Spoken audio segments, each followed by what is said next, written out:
long as there's upward mobility, as long as anybody with enough guts and gumption and hard work can make it in America, can move the income ladder, then we don't have a problem. But as income inequality rises, upward mobility is actually less than before. In the United States, 42% of kids born into poverty will not get out. Compare that to Denmark, where only 25% of kids born into poverty stay there. Even Great Britain, a country that still has an aristocracy, has more upward mobility than we do.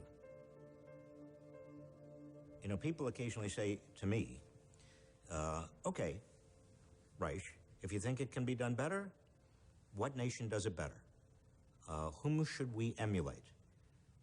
And the answer is the United States.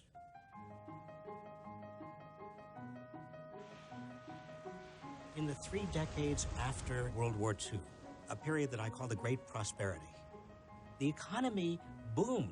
But not only did the economy boom, but you had very low inequality. We made education a national priority, particularly higher education. By 1940, only 5% of adult Americans had a 4-year college degree, but that percentage began to explode.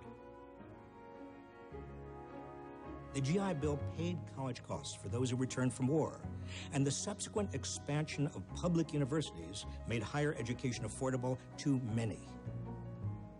By the late 50s, we had the best educated workforce of any country in the world. We also had labor unions. By the mid-1950s, more than a third of all workers belonged to a union. This gave average workers bargaining leverage to get a larger share of the growing pie. We created the largest middle class the world had ever seen.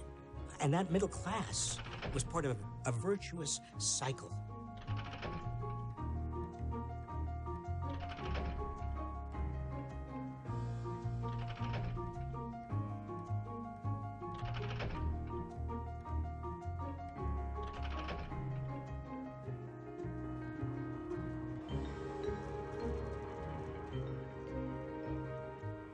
The wider the prosperity, the more people were included in that prosperity, the more that prosperity generated more prosperity.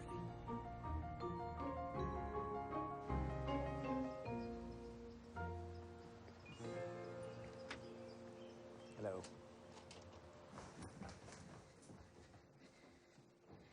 Okay. Now, they're going to be calling in momentarily. From American Public Media, this is Marketplace.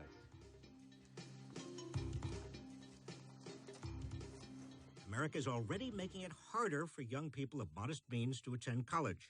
41 states are cutting spending for public higher education, and tuition and fees are rising as a result. One of the things we've learned about inequality is that it's clearly linked to education, including higher education. More than anything else, that's what lifted people out of poverty and into the middle class during the Great Prosperity. But starting in the late 1970s, our college graduation rates began to flatten out.